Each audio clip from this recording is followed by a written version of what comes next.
Well, we'll give everybody an official welcome. It is 10 o'clock and it's time for us to start this first regional meeting for the Southeast region of Ohio.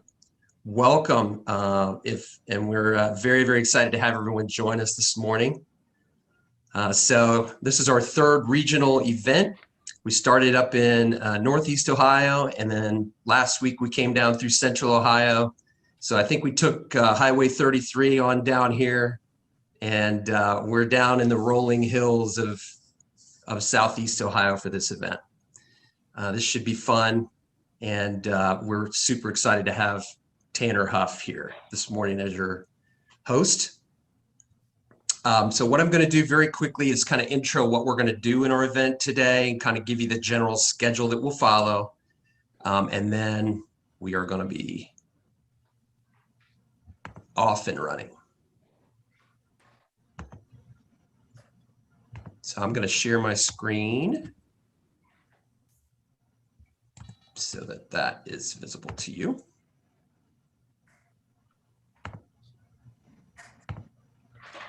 All right, so here's our agenda today. This intro, and then we're going to have a core presentation that Tanner and I will do together, where we talk about remote supports, assistive technology, and technology first. We'll show you a video very briefly called our Tech Ambassador Code. Then Tanner is going to take it away, and he is going to tell you his tech story. This is kind of the story of Tanner's life and how technology has affected it and been involved in it.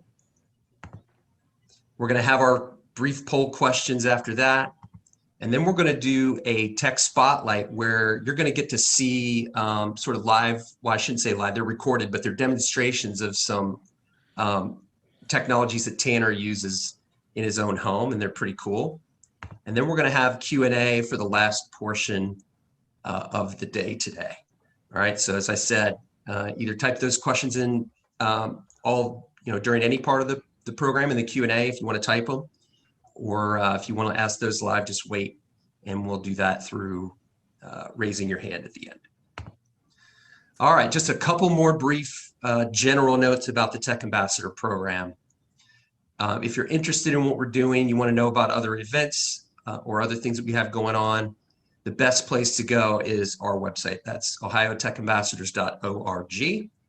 We are also on both Facebook and Instagram, and you can go on either of those two platforms and just search Ohio Tech Ambassadors, and we should come right up.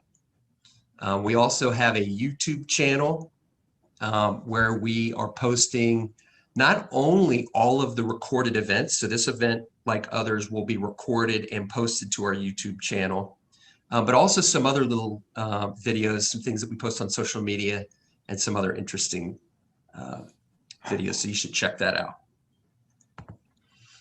So as you may know, we've split the state up into 5 regions. So we have 5 tech ambassadors, and the region in green down there, all of those counties are the Southeast region that this event is specifically targeted at. And briefly, we'll just cover the general event schedule that we have. We have 12 events total planned right now. There's a good chance that we may add 1 or 2. We've recently decided.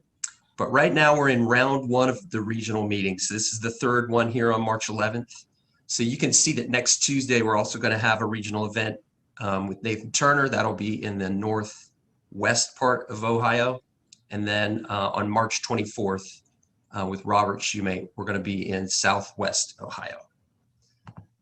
Okay, and then we're planning. We don't have actual dates and times quite yet.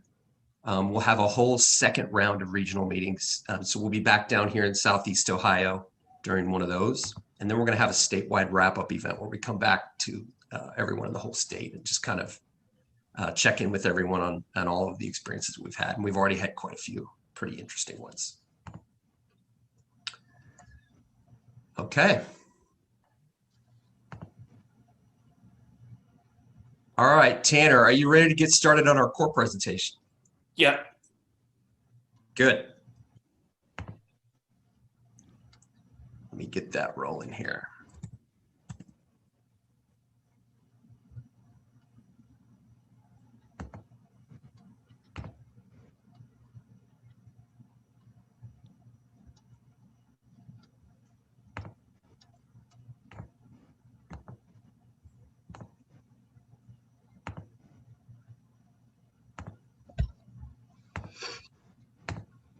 All right. There. I think we're ready to go, Tanner. Here we go.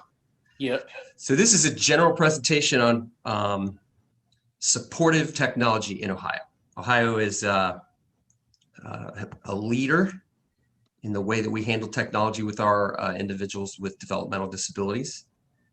So what we're going to cover in this brief presentation, we're going to start out with 3 questions for everybody that we want you to think about.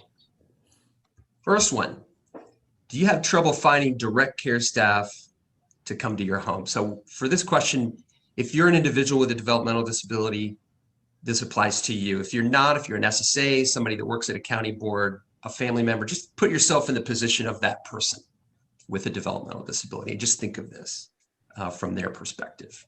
Second one, if you don't live on your own, would you like to, but you have fears about whether or not that's possible? Maybe that's a scary thing. Third question, it's a little bit of a different question.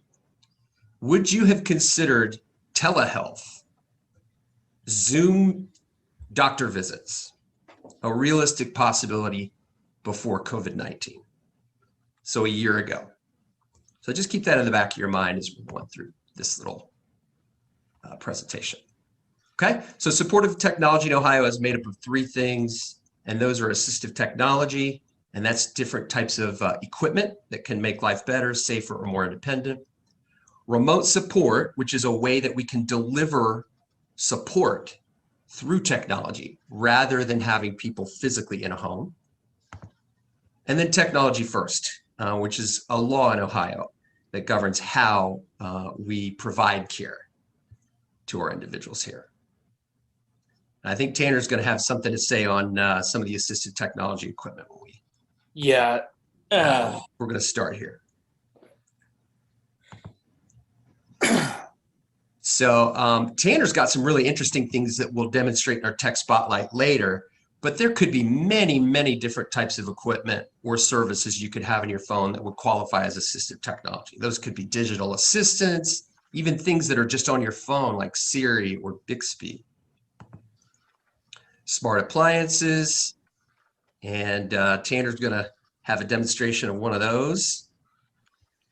I put stoves, but yours is, what do you call that? Not a... Well, it's an induction cooktop, which you can, like I mentioned in the video, you can get a full-size stove with that technology in it. Right. So this could be things like medication dispensers, it could be thermostats, door locks,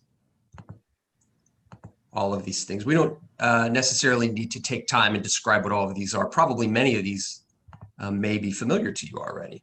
This can actually even include internet service in the state of Ohio. Okay, so all of these assistive technologies can just live on their own. They don't have to be delivered with remote support. So here's the question for everybody to ponder as we think about all of these different types of equipment. First one's, which of the above maybe did you already know about? Some of these things are familiar to folks because they're things anybody could have in their home, right? Which of these do you maybe use? And if there are things here that you don't use and you are that person with a developmental disability, which of these could you use? Which would be helpful and make your life easier? Okay, on to the second component here, which is remote support. So this is something that's been around in the state of Ohio for really a long time, but we didn't used to call it remote support. We used to call it remote monitoring. But there was a really key technical innovation several years ago that ended up making remote support a more appropriate term. Okay, and the innovation was that these days remote support is very often delivered over 2-way video communication. You know, 8, 9, 10 years ago when we first rolled the service out, this wasn't a thing that you did. They could, a remote monitoring company could see what was going on, but couldn't really interact with a person that lived in the home very much. These days, most of us are familiar with 2-way video, right? We use Skype, we use FaceTime, maybe Facebook Messenger, all kinds of technologies to do two-way video. Well, we've just inserted that into remote support so we can have people who are talking with the person in the home without actually having to be in the home. This could be used for all kinds of things. Cooking, dressing, all these things. Now, Tanner, you do not have remote support, is that correct? Yeah, I don't. Is this something that I'm trying to remember that you've considered maybe signing up for? Yeah, but right now, I don't know exactly how that would, I'll have to think about how how I could use it. Yeah, and that's a super practical consideration, right? There are Yeah. some people who can live on their own without support. I mean, do you have direct care staff coming to your home at all, Tanner? Not yet, but I am trying to get that for just falls or just things like that I might end up maybe having, but right now I don't have anyone right now.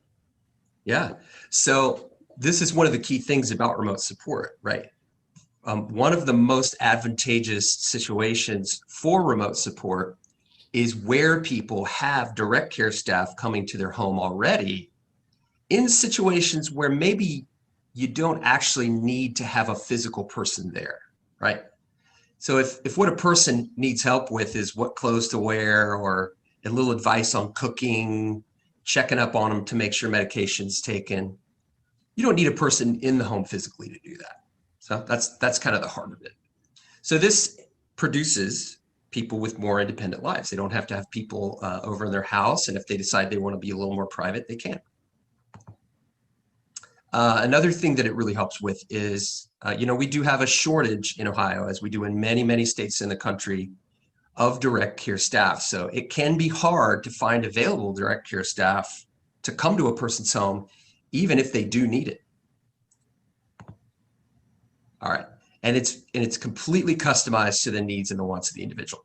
So if that person doesn't want to have a video camera in their home, they don't have to have one, right? But if they decide along with their team that they do want it, that's good too. So unlike assistive technology, which can stand on its own, remote support is almost always delivered with assistive technology equipment. Okay, so here's a question for us to ponder on this point. Did you already know about this service? I'm sure many of you did. Do you use it? And again, put yourself in the position of that person who has a developmental disability. And if you don't, could you use it? Okay, so on to our third topic here, which is technology first. So this was an executive order that was signed in May of 2018 by Governor Kasich. And Ohio was the first state in the country to do this, to be a technology first state when it came to the way that we served our individuals. I put a link in this presentation to the actual order that you can go out and read. It's only about 3-4 pages long, and it's really not hard to read. It's kind of interesting to read it. We'll sum up what it does though. It states that supportive technology will be prioritized, okay, when addressing the needs of the people in the state of Ohio with developmental disabilities. So think of it this way. It's not so much, could this person use technology? It's more like, why couldn't this person use technology? So we want to think of technology as the first method of support. The other thing that this order did was to create the Ohio Technology First Council. It's a group of people that have been meeting ever since the order was signed. And they are looking to make sure that the way that our regulations are written and the way that this service is delivered and can be paid for makes it the most realistic option that it can be for our people in the state.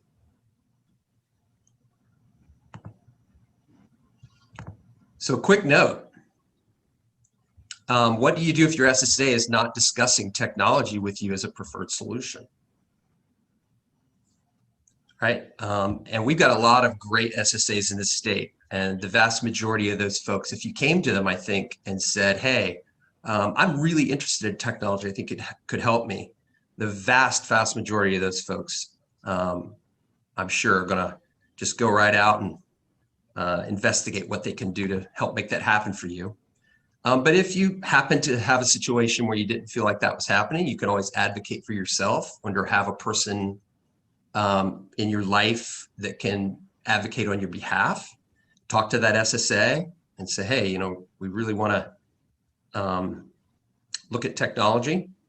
In those very rare situations where that didn't get you where you wanted to be, you could contact the SSA director in your county, and ultimately there's a complaint process in every county in the state of Ohio that you could follow if you didn't feel your needs were being addressed. So know that you've got that right. So the question here is for everyone, what would it take for you to truly follow technology first as a philosophy for your life? Think of yourself as that individual. And if you're an SSA here today or somebody else that works at a county board, what would it take for you to truly follow technology first with all the folks that you serve? Okay, so just to kind of wrap up this portion, assistive technology and remote supports provide ways for people to live more independently. They can help cover gaps in direct care staff where we have those. And technology first is kind of the impetus that it provides the directive for us to really think in terms of technology as a preferred solution. So let me just take you back to the last question that we asked at the very beginning. If you thought a year ago that having a doctor visit over Zoom seemed silly or unrealistic, and now you don't think that anymore, largely because of COVID, right? We were kind of forced into a situation where we had to use technology in ways we may not have been comfortable with, right? Could that be a guide for how we think about assistive technology and remote supports, right? Could these technologies be actually more realistic for us and for the people that we serve than we thought they would be? So that's our challenge to you.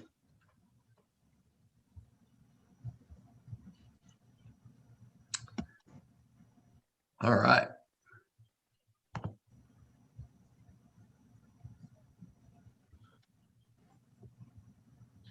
Whoops, we accidentally turned our poll on. I did not mean to do that. That's for later.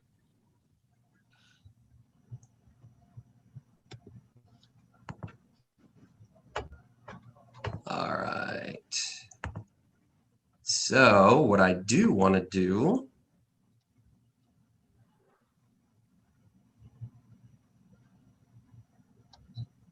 if I can find it here, is I want to show you all a little video that we came up with during some planning.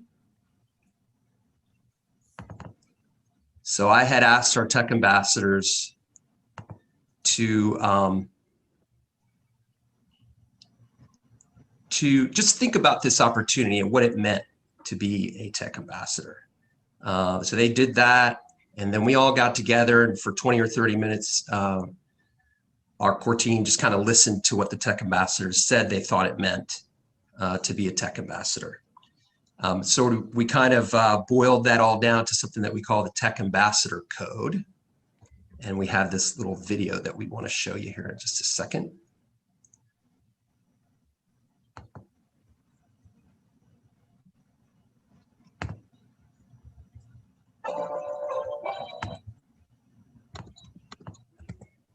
And I will see if I can share my screen here and show you that.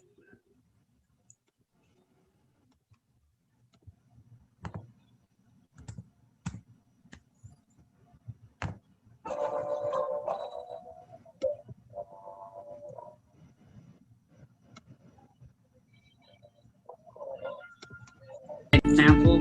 I will speak up as an advocate and promote the use of appropriate technologies in all aspects of life. I'm a listener. I listen to my peers and try to understand them beyond their words. I am a communicator.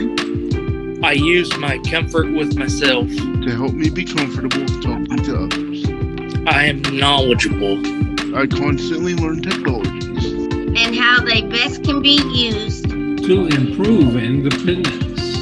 I am creative. I think on many levels for possible solutions. For my peers and others. I am accessible. I am visible to my community. And easy to reach. I am responsible. I follow up with my peers. And others who reach out to me. After and between events. I am relatable. I talk to my peers as equals. Including both my successes and struggles in my story. I am a Tech Ambassador. I am a Tech Ambassador. I am a Tech Ambassador. I am a Tech Ambassador. I am a Tech Ambassador.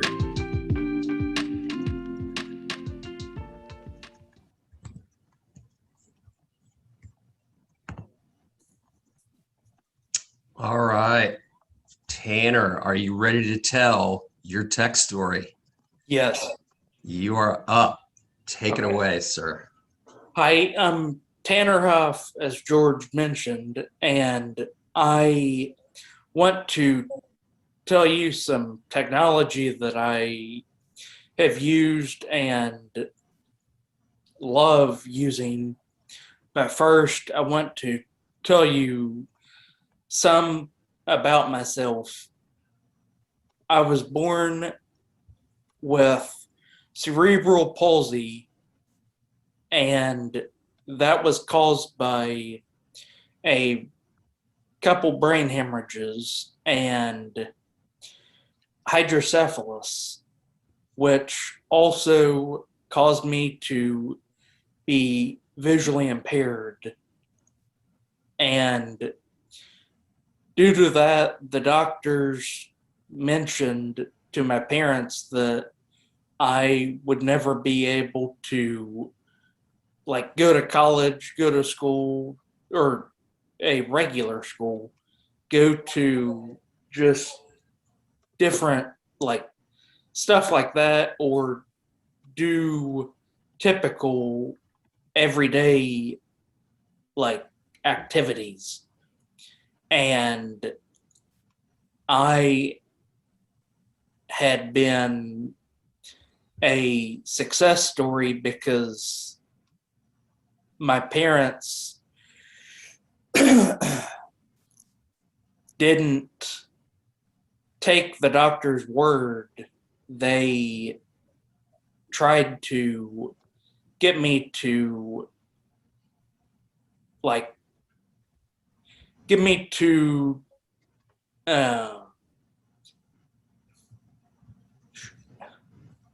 to have experiences and just get me out doing things. And I was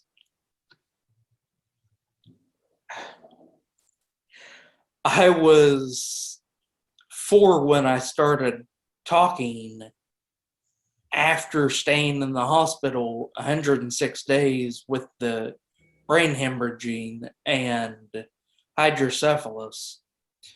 So I know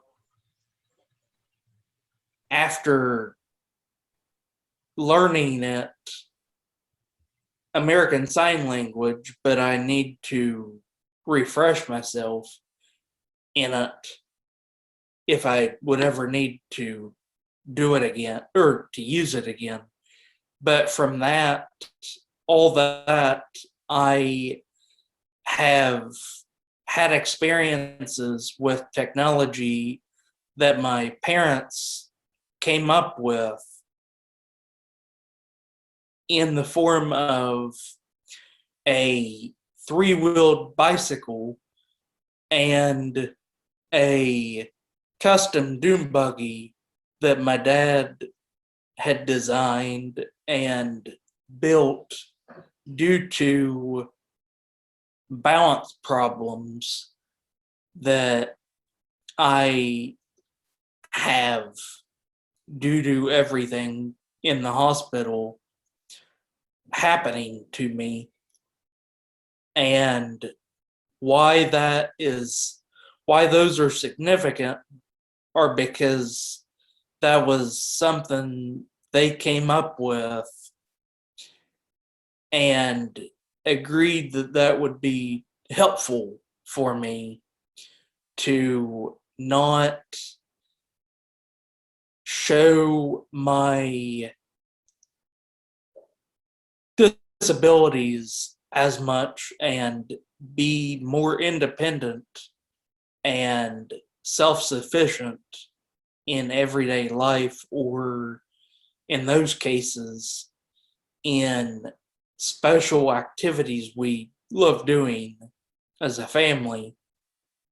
But I want to also tell you about school and beyond with technology that I used.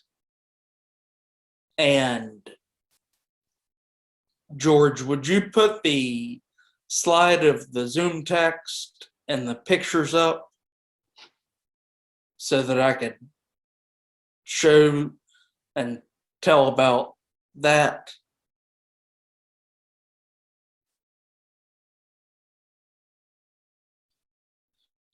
But initially during school, I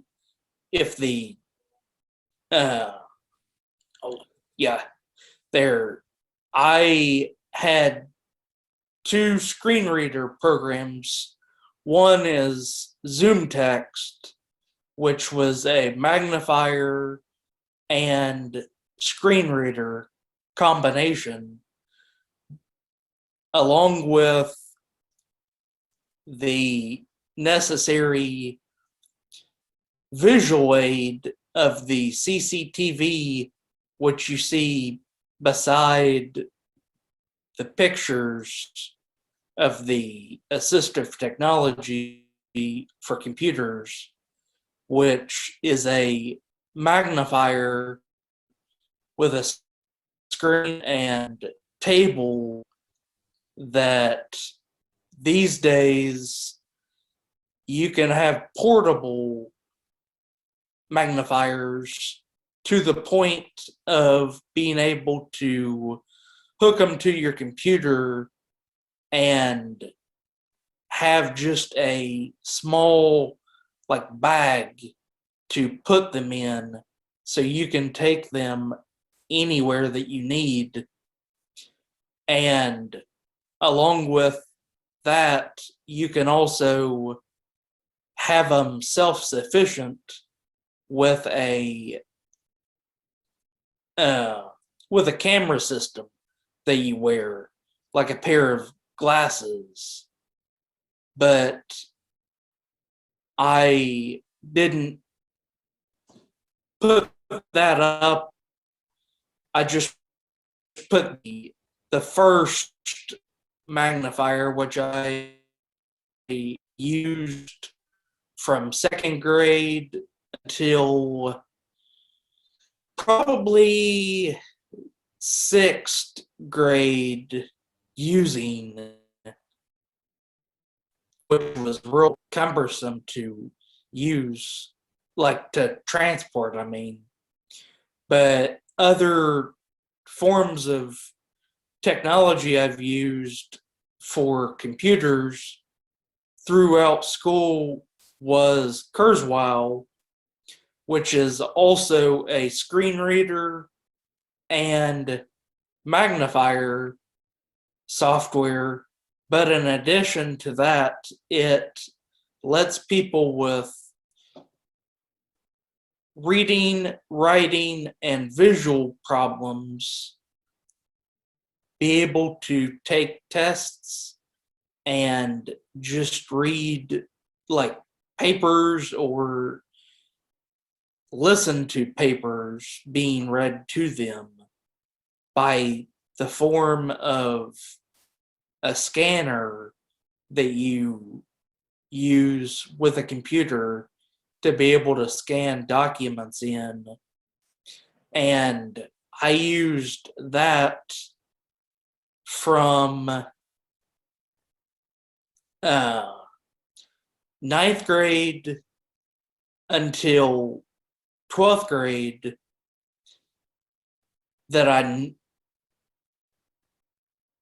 well, actually, no, I used it from like 7th to 12th grade, which I love using because it gave me independence and the capability of reading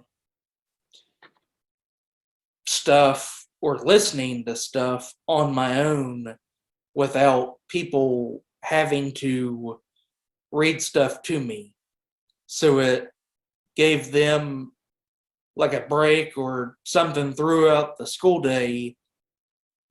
But I had actually found a new technology from Kurzweil during college, which is called Firefly, which is the same technology as Kurzweil 3000 was with the scanner, but it lets you not have to have a scanner.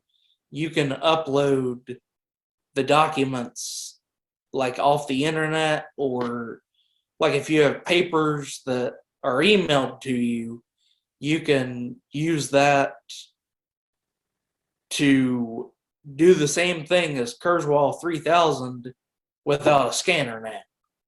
So that's where the evolution of technology has been for me in like 25 years. And I just love how technology has improved in those like forms. But another technology I want to talk to you about is one that I found in 2015 from a engineering company local to me in Ironton. And I've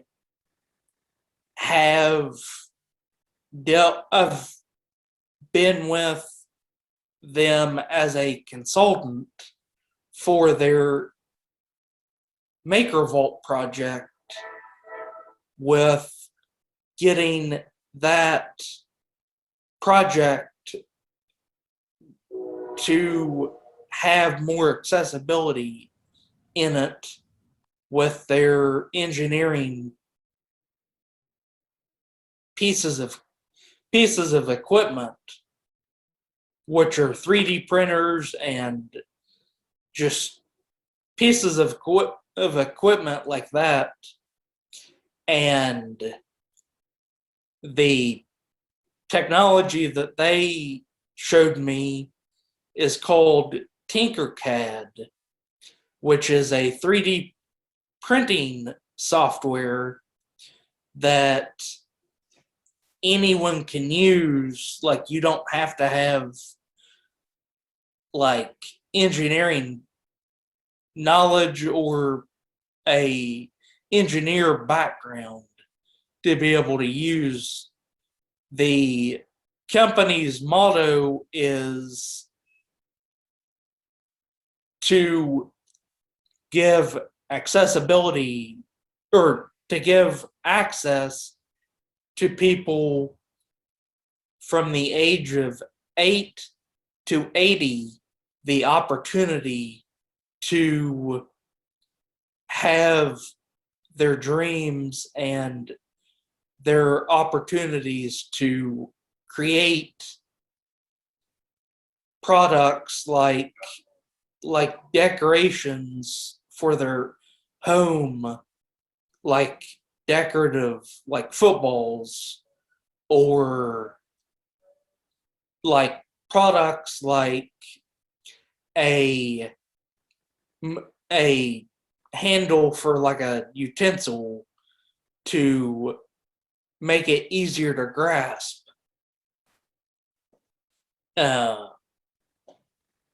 And it just has like gave me an opportunity to do engineering without the eye strain of a 3D software like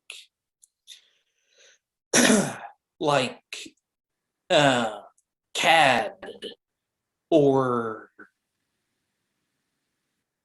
other forms of 3D software like that, because it's simple and easy to use for anyone to use.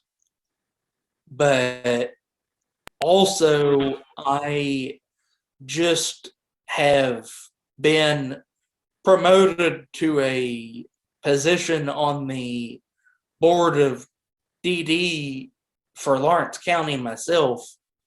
So I'll be able to help with like the assistive technology and remote support that are around Lawrence County, and like other new projects that they want to be affiliated with in Lawrence County for the need of people with disabilities in general.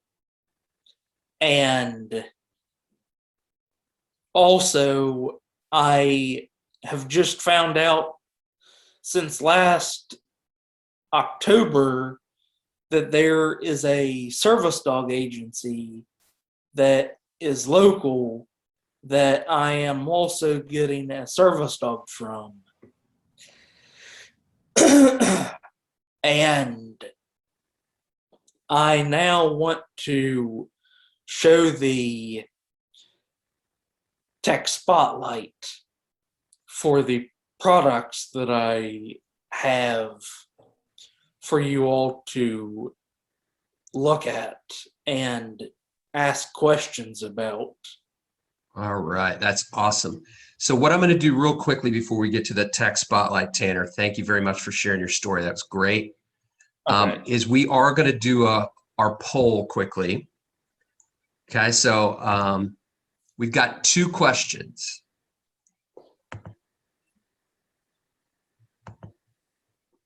All right, so you should see that poll on your screen. If you have a computer, if you have a tablet or a phone, you may need to tap to be able to see the questions.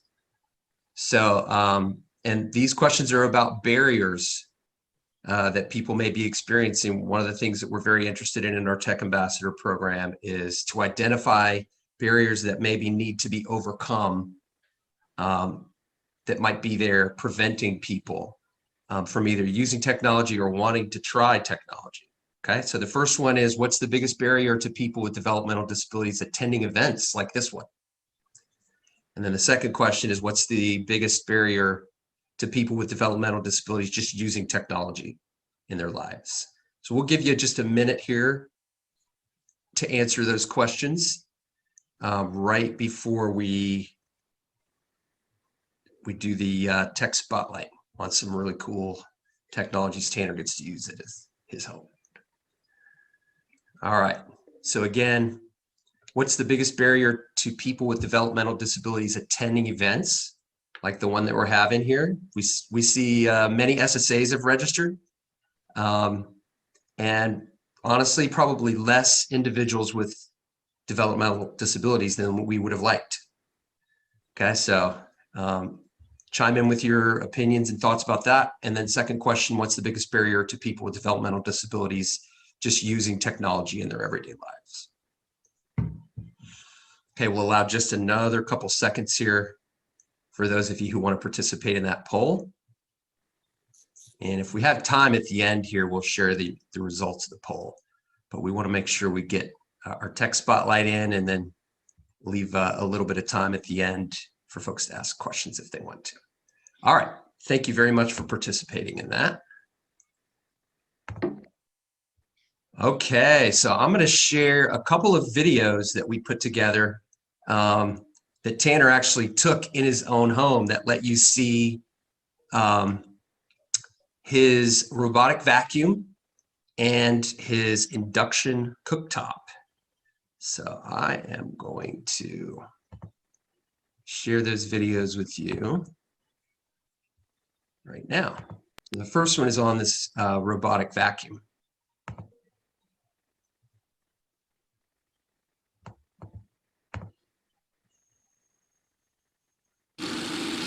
And this is it running.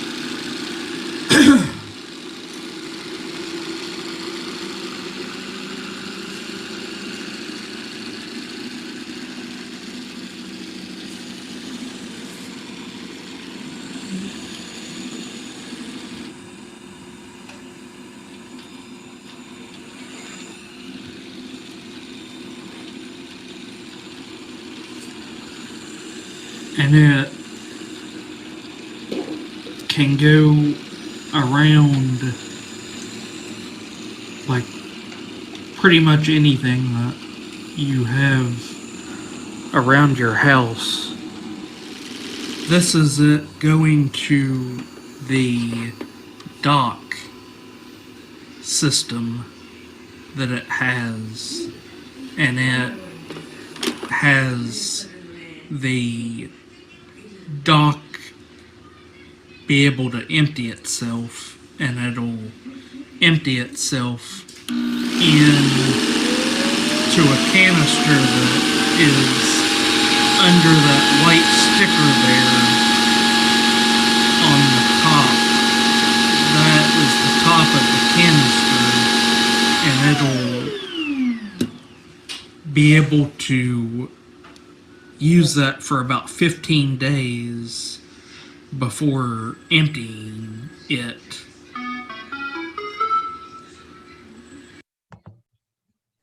Okay, so pretty cool. I think if they can make a vacuum that'll pick up your Gatorade bottle, they'll really have something going there, right, Yeah. Tanner?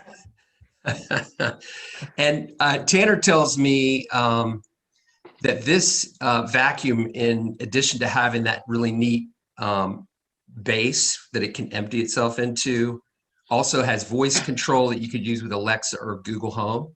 Is that right? Yeah.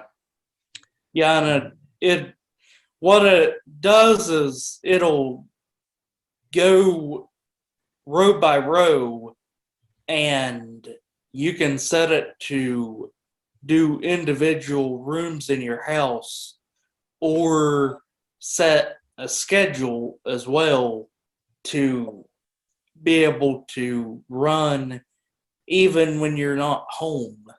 So it'll actually vacuum while you're gone, so that you don't have to like spend time vacuuming and cleaning the floor at least while you're home. Awesome. All right, you ready to show them the next one? This video is a little bit longer, and I really like the description that Tanner does in this one. I think, you know, many of us might be familiar with robotic vacuums, but many of us are probably not very familiar with this next item, which is an induction cooktop. So I'm going to get that ready to go here. And then I will share that with everyone.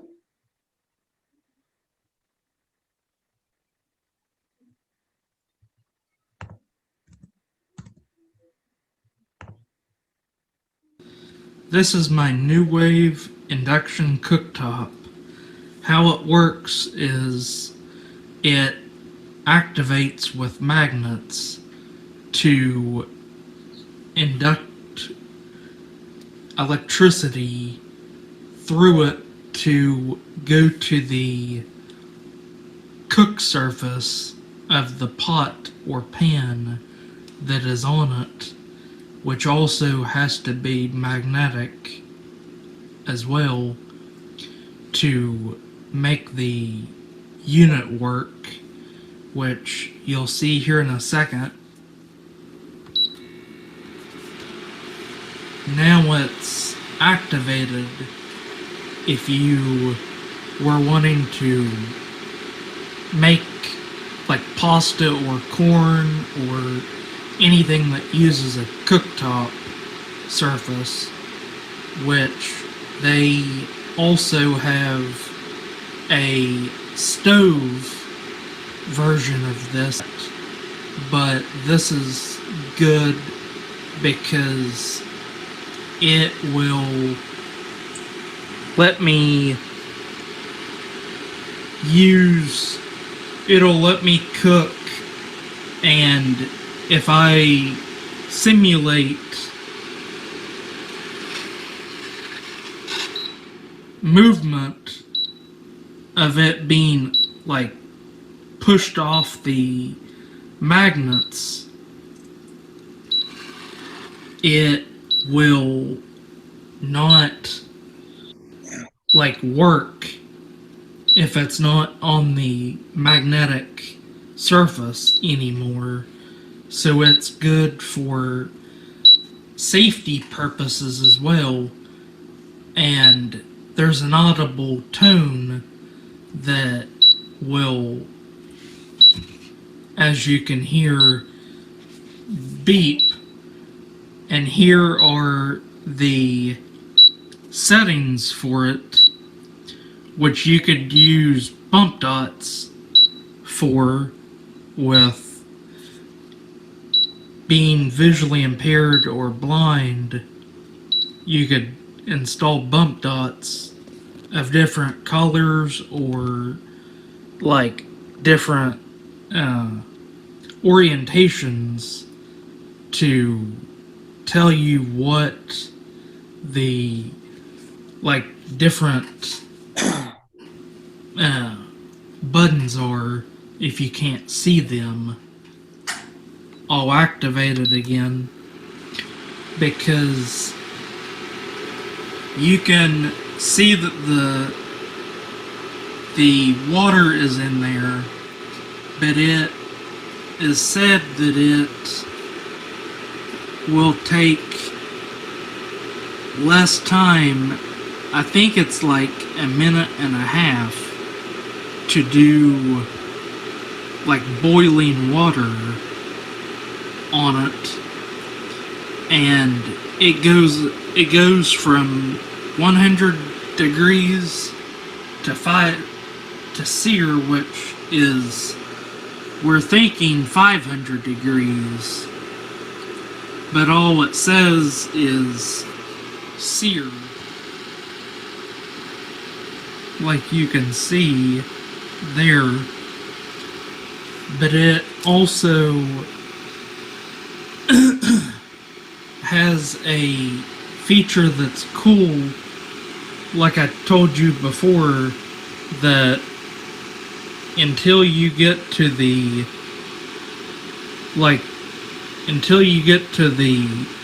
pot that's hot, you can touch anywhere around it and it will be cool to the touch. And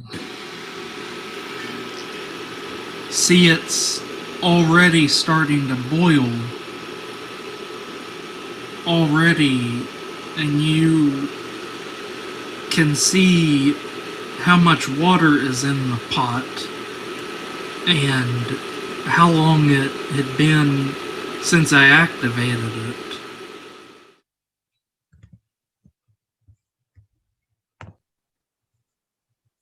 All right, cool.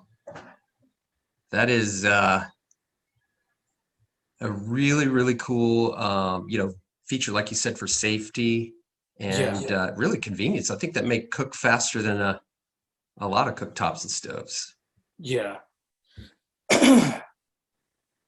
All right. Well, I'll tell you what, it is time for us to take some questions if you have them. So we do have an attendee here who would like to ask a question live, and I'm just going to be consulting our Q&A here to see, actually, while we're having that person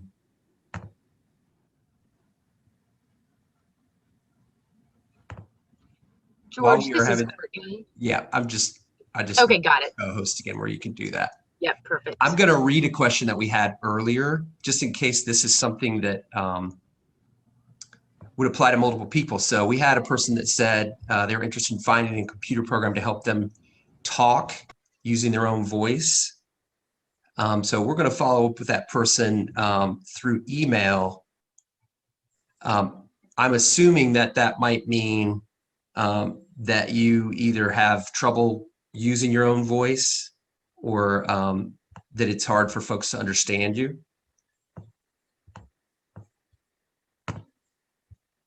Okay, are we going to make this? Okay, here we go. We've promoted one of our attendees to panelists here. So if you would like, you can turn your camera on. Your audio should be on. I'm going to ask you to unmute here if you want to ask your question live.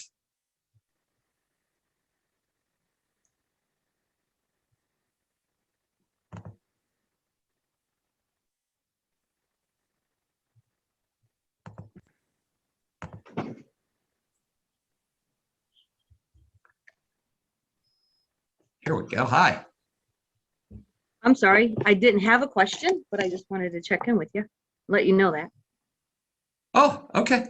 I must have hit the button by mistake, but this is great. Thanks. Thanks for coming. We appreciate it. All right, so we have, here's another person with a question or comment here that's raised their hand. I think I recognize who this person is.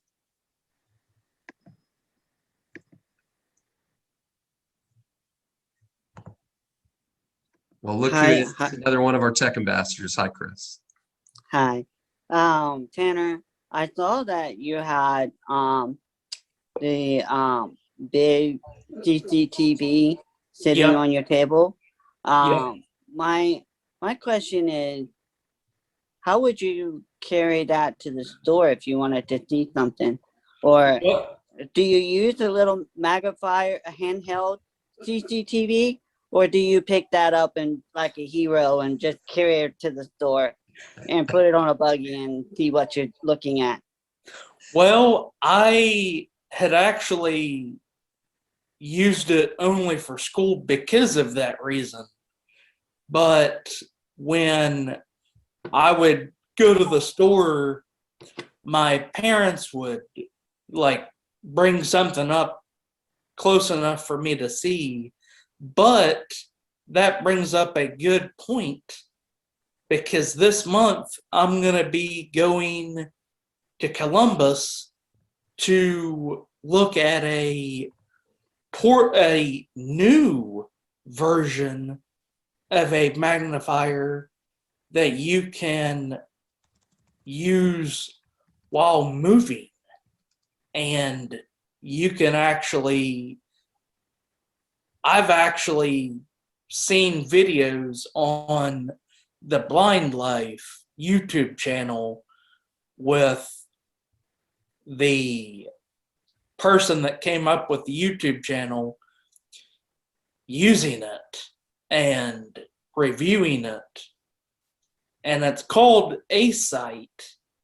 And what it will let me do is actually go to the store and do what you just said, Chris, because it's got a clear, translucent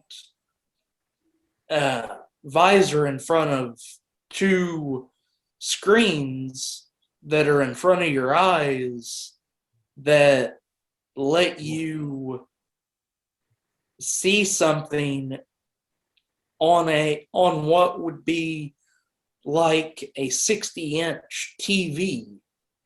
Wow. And Wow. So So Tanner, so after you go to Columbus and do this, you'll tell us in your next webinar about it.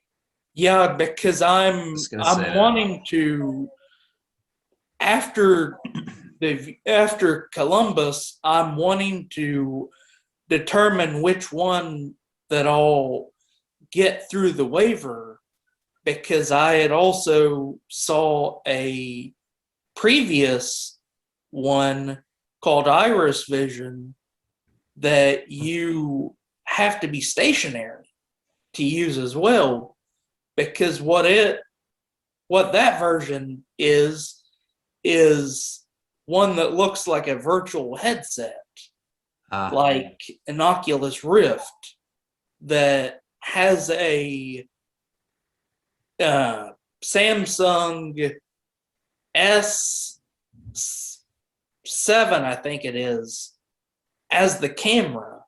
So your field of view is obstructed due to that. So you can't move around with it. That doesn't sound very convenient.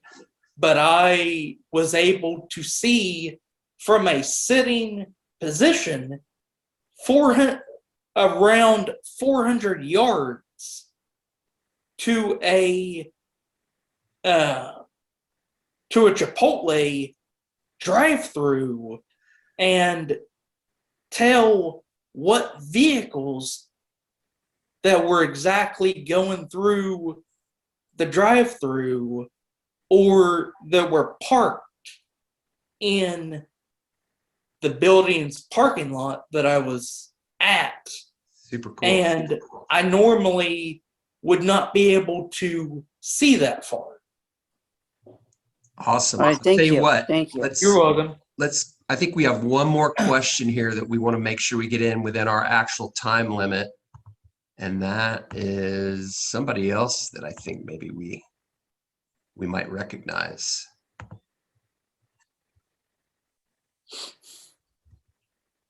And then, you know, if other folks do have questions, we'll continue past 11, but we want to make sure we give everybody that break if you need it. Sorry. All right. I think I'm unmuted Welcome, now. Nathan.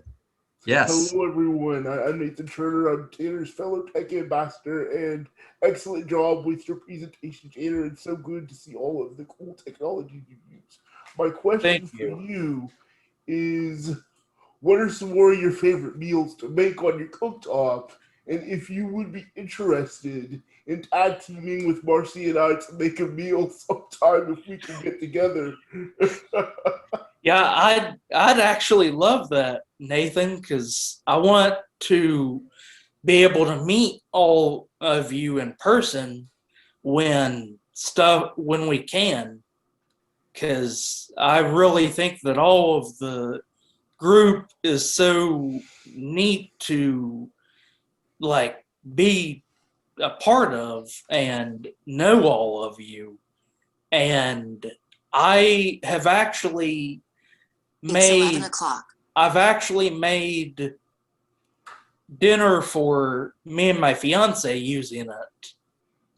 And Awesome. I've actually used it to cook like hamburger or steak and like mushrooms on it.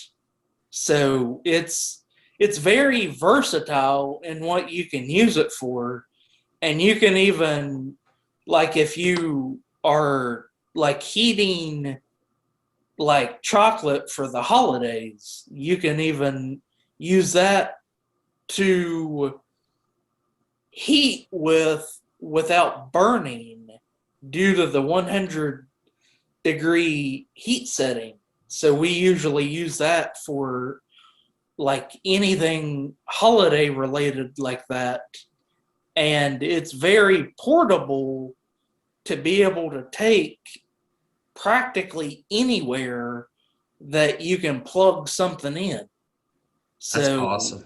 like, you could even use it like at a dorm or like even in a camper. Right.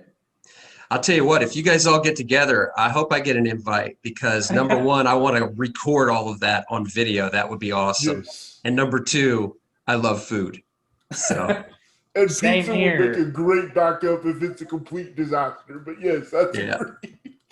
Thanks for joining us, Nathan. It is 11:01, so just if some of our attendees today had other things on your schedule after 11, we just give you the official thank you for joining us. Thank some of our other tech ambassadors who joined us and asked questions. Thanks to Courtney and Jeremy on our core team for helping out. Thanks to our ASL interpreters for joining us and doing a great job today.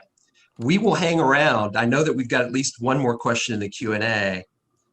So we'll keep going until we don't have any more questions.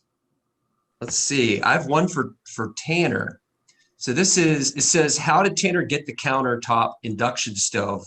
Was it through his apartment complex? No, it wasn't. That is something I had before moving to the complex due to my dad and me and my mom talking about it after I found it on a infomercial. So my dad surprised me with buying it for me for Christmas one year. But if someone is needing that or needing a accessible stove like a induction cooktop version of a stove, you can actually get those through waiver if Medicaid or Medicare don't see that as something that'll be approved through them. You could actually use your waiver to get that. Right.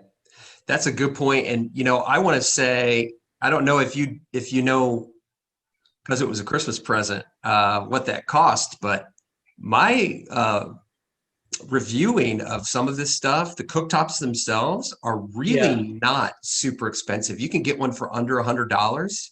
Yeah, and that they do need special pots and pans to go with them, but those really don't seem to be any more expensive than garden variety pots and pans.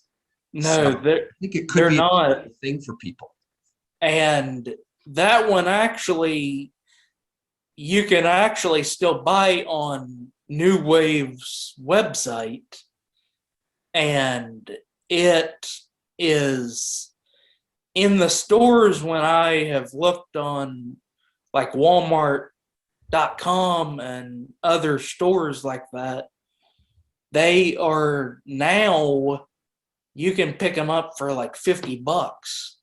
But Crazy. initially when I got that, they were $100. So they've not really went down in price, but they're not that expensive like you said, George. Yeah. Well, wonderful. Let's see. I do not see any other live questions or Q&A. So I think we're probably ready to wrap it up here today. Any last thing you want to just say before we sign off here, Tanner? Just like ask your SSA about different things, because I actually have more coming with the next round of more things that I have actually been able to get with the waiver, which aren't as expensive as you would think, but they are still covered with the waiver. So, like, there are things people could get that don't have a waiver yet, or things that the waiver could pay for in the right cases. So just like George mentioned, ask your SSA, or in my case, the apartment complex or your landlord if they would be willing to help out with getting something that you would need, like I have, or like you might need. That's awesome. All right, Tanner, thanks so much for all of the technology you shared today. And again, thanks to our other panelists, thanks to the attendees today, thanks to our ASL interpreters for joining us this time. And we'll look forward to seeing some of you next Tuesday in Northwest Ohio. You guys all have a wonderful, wonderful day, and we'll see you again. Okay. Bye, Bye. everyone.